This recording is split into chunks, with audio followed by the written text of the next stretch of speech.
Doctor विशाल आपके पास आते हैं, बहुत देर से आपके पास नहीं आता, आपकी टिप्पणी चाहूंगा इस पर। देखिए राजू जी, मैं कांग्रेस की जो प्रवक्ता है मैं उनसे पूछना चाहता हूं बड़ी विनम्रता से। एक तरफ तो आप कहते हैं कि हम सरकार के साथ खड़े हैं, आपका ऑफिशियल स्टेटमेंट आता है, एक मंगल की के बाद दूसरा मंगल बीता नहीं और आपके नेता अमंगलकारी बयान देने लगते हैं। चंद दिनों में ही चेहरे से पर्दा हट गया, उसके बाद में आप आकर टीवी डिबेट पर कहते हैं कि क्योंकि ये उनका विशाल कह व्यक्तिगत रहे हैं बयान है। कि अरे निजी शर्म बयान है, नहीं आती? निजी अरे बयान है। अरे अरे अरे राजू जी, शर्म नहीं आती? ये जो है निजी बयान है। आपने क्या कार्रवाई किया?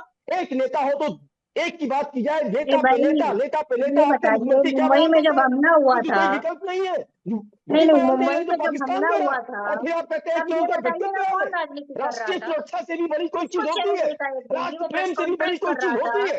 वो और कौन राजनीति था? तमाम विषय आएंगे जिन पर आपको राजनीति राजनीति करनी विश्लेषक है होगी, आप, कब से कर हम लीजिएगा। ईमानदारी से बात करेंगे बट यहाँ दिस इज बैठकर? वेरी देश देख रहा सैड, है आपको, बहुत दुखद विशाल है। मिश्रा और आप जी, यहाँ पर देश साफ देख रहा दिल है से आपको। कहकर निकल जा रहे हैं ये उनका व्यक्तिगत 9/11 का बयान हमला है। तो याद क्या नहीं है? कार्रवाई किया आपने? क्या अरे कार्रवाई भाई, किया? आपको 9/11 के बताइए, हमले में आप कौन ने क्या कार्रवाई के लिए कार्रवाई पूछ रहा किया? था? एक नेता हो 9/11 तो का एक हमला नेता, खत्म आपने भी नहीं हुआ आपने था कांग्रेसी और नेता बाहर कहते प्रेस हैं कि कॉन्फ्रेंस हो रही थी, आतंकियों ने धर पूछ अंदर कर नहीं गोलियां मारा चल होगा। रही थी। वहां पर जो है धर अरे पूछ भाई, कर मारा गया, राजनीतिक हिंदुओं विश्लेषक को मारा रीड गया। हड्डी इस आपके प्रकार से अंदर की बयानबाजी हड्डी की नहीं जा रह रही गई है, है। फिर कहोगे नहीं नहीं, आपके अंदर व्यक्तिगत रीढ़ की बयान हड्डी है, नहीं रह व्यक्तिगत गई बयान है है। और आप लोगों के अरे ये पास एक ही एजेंडा शर्मनाक रह गया है बयान कि है, विपक्ष को चेहरे से घेरिए। पर्दा हट गया। इसीलिए आज ये जो हालत हो गई है फितरत कि है, कोई भी आके हमें मार के जो चला जा दिल रहा का है। आरजू है वो जुबान पर आ गया। एक बार कहा जाए तो एक बार, बार बार ठीक ऐसे है। बयान, ये संयोग नहीं है, ये अरे प्रयोग विशाल है मिश्रा राजू जी, जी, प्रयोग है। जी 9/11 का नहीं, जब हमला हुआ था, इतने, ये उस पर बहुत जवाब नहीं दुखद है है, आपके आप इस पास। बात को स्वीकार करिए। ठीक उसके है, बाद तो ठीक वही है, आप लोग दोनों की जवाब बात आ मिलेगा गई, नहीं प्लीज आपको, दोनों का जो प्लीज टीवी फेडर पे डाउन। रहेगा आपने अब वो मैं नहीं की। संजय जी आपके पास आ रहा हूं कि क्या जब इस तरह के हमारे पॉलिटिकल पार्टी के नेता बयान देते हैं तो हमारा जो दुश्मन होता है, जो ये आतंकवादी होते हैं, क्या ये एक्चुअल में ऑक्सीजन का काम करता है उनके लिए, इस तरह के बयान? बिल्कुल राजीव जी, ऐसा है कि जो इस तरह के बयान है शायद आज पाकिस्तान में सबसे ज्यादा वायरल हो रहे होंगे। भारत में तो जो है सो है तो। और दूसरी बात यह कि उनको जो साख गिरी हुई है, जो आज दुनिया उनको आतंकिस्तान कह रहे हैं, आज अमेरिका भी भारत के साथ खड़ा है। अमेरिका भी कह रहा है कि टेरर में हम भारत के साथ है, पूरी दुनिया भारत के साथ है। और ऐसे में अगर भारत के अंदर के लोग इस तरह का बयान देते हैं तो शायद बड़ा अफसोसजनक है। एक समय ऐसा, कुछ टाइम ऐसे होते राजीव जी, जब इन सब चीजों से उठकर जात पात प्रदेश जाति इन सब से उठ के शायद एक हम रहे, एक भारत के बारे में पहले सोचे। मैं एक सैनिक हूं, देखिए हम लोग बिल्कुल इन चीजों से ऊपर रहते हैं। और जब इस तरह के काम हुए हैं तो फिर उसके ऊपर सवाल उठाना, आज भी देखिए लगे हुए हैं, पूरे तैयारी है, हर तरह की तैयारी है और हुक्म मिले हुए हैं कि करना है, कैसे करना है, कहाँ करना है, ये हमारे ऊपर डिपेंड करता है। बहुत बड़ी चीज है तो करना जरूर है, क्योंकि पाकिस्तान के जो आज जो उनके आकाश है उनकी आज हवा निकली है। क्योंकि चाहे वो अटैक हो चुके हैं, कुछ अटैक मतलब जो डिप्लोमेटिक अटैक, कि इंडस वाटर ट्रीटी को रेफरेंस किया गया है, पोर्ट्स को बंद कर दिया गया, फ्लाइट्स को बंद कर दिया गया। आज उनके यहाँ इसी बात पे चीख पुकार मची हुई है कि वहां पर इंडस वाटर को रुका गया तो युद्ध की बात होगी, वहां पर लहू बह जाएगा, दुनिया भर के बयानबाजी आ रहे हैं, परमाणु बम के इस्तेमाल की बात हो रही है। तो यहाँ पर ऐसे में बहुत जरूरी है कि हमारा डिप्लोमेटिक पॉलिटिकल ब्यूरोक्रेट, पूरी जी, दुनिया, पूरा भारत साथ में, जब एक सैनिक होने के नाते सीमा पर खड़ा होता हूँ, जब मैं पीछे देखता हूँ, तब मैं ये चाहता हूँ कि पूरा देश एक हो और पूरा देश एक भारत के बारे में सोचे, बाकी ठीक है। कुछ नहीं राजीव जी। दिनेश जी, इस पर आपकी भी मैं प्रतिक्रिया चाहूंगा कि जब इस तरह के बयान सामने आते हैं तो फिर ऐसे में सेना पर क्या असर पड़ेगा इसका?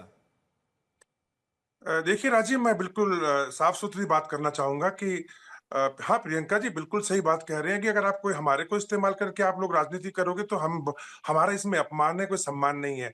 उसी प्रकार से अगर आप लोग हमारे हमारे बारे में, कभी हमारे चीफ के बारे में वो एक गलत भाषा का इस्तेमाल करेंगे तो हमारा अपमान है। अगर कुछ लोग हमको चौकीदार बनाने की कोशिश करने के वो देते हैं, वक्तव्य देते हैं कि इनको रिटायरमेंट के बाद चौकीदार बनाएंगे, वो भी हमारा अपमान है। कुछ लोग ये कहते हैं कि मरने दो, इनके मरने के लिए जाते हैं, वो भी अपमान, हमारा अपमान है।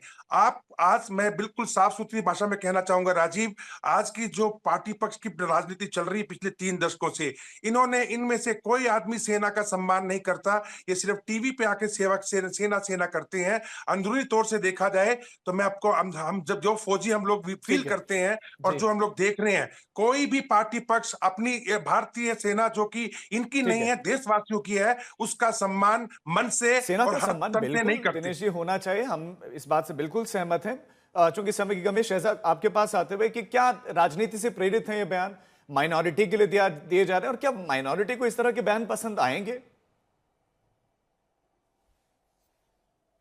देखिए, ये इसलिए दिए जा रहे हैं, जनरल बिपिन रावत जो उत्तराखंड से ही है, आपकी तरह उत्तराखंड से ही हैं, वो उन्होंने कहा था 2.5 फ्रंट वॉर। ये हाफ फ्रंट जो है ना, बार बार सेना के मनोबल को तोड़ने के लिए कभी सड़क का गुंडा, कभी नेशनल वॉर मेमोरियल डिनाई करना, कभी सर्जिकल स्ट्राइक के ऊपर सवाल उठाना। और इनसे पूछे, ये वही लोग हैं, अभी अभी मैडम बोल रही थी मुंबई का हमला, और मुंबई का हमला कहने के बाद उन्होंने 9/11 कहा। इनको ये भी नहीं पता कि 9/11 अमेरिका में हुआ, 26/11 था मुंबई का हमला। इन्होंने मुंबई के हमले को 9/11 दो बार कहा। ये ऑफिशियल प्रवक्ता है कांग्रेस की। इसीलिए मैं कहता हूं कि ना इनको पीड़ित की पड़ी है, ना इनको सेना की पड़ी है, इनको केवल माफी के साथ पाकिस्तान रोकना पड़ रहा है क्योंकि समय आज इतने की ही इजाजत दे रहा है। आप सभी मेहमानों का बहुत शुक्रिया हमारे साथ जुड़ने के लिए। लेकिन कौन सी बात कहां कैसे कही जाए, ये सलीका हो तो हर बात सुनी जाती है। लेकिन नेता ऐसा लगता है कि सोच समझ कर इस तरह के बयान दे रहे हैं, लेकिन उनका एक कहीं ना कहीं नेगेटिव इंपैक्ट भी देश पर भी पड़ता है और दुश्मनों को कहीं ना इससे ऑक्सीजन तो मिलती है।